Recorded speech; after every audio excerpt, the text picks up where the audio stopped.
Täytyy olla varovainen, että se hyppää taas pöydälle niin kuin eilen. Suussa. Ja nielää sitä 5 minuuttia, se ei saa juoda mitään. Oikeesti. Sitten on haassa syödä.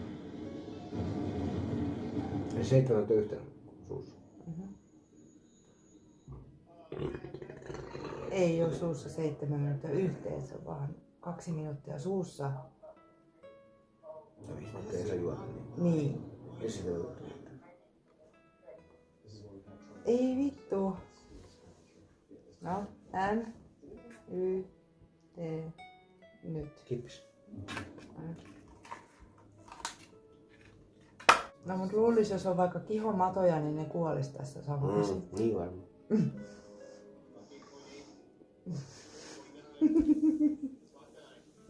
Pakko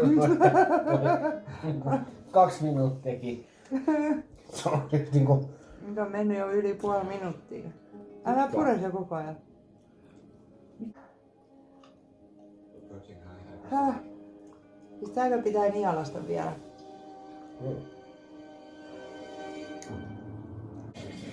Vakavasti syödä sulla. Mutta nyt on kurkkukin tulessa. Eilen ei ollut.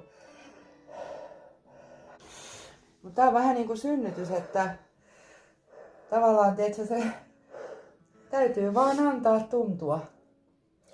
Niin. Ei se muuten lopu. Sitä niinku... Mun pakko piirasta. Aha. Muista, että pieru on paskan posti. Joo.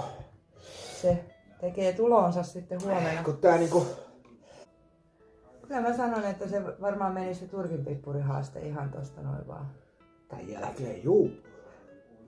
Siis on tästä 10 kertaa kevyempi. Mutta jos nyt suolistossa on jotain ongelmaa, niin toivottavasti tää tulisuus hävittää se. Niin, varmaan tappaa kaikki viimeiset paatteet siellä.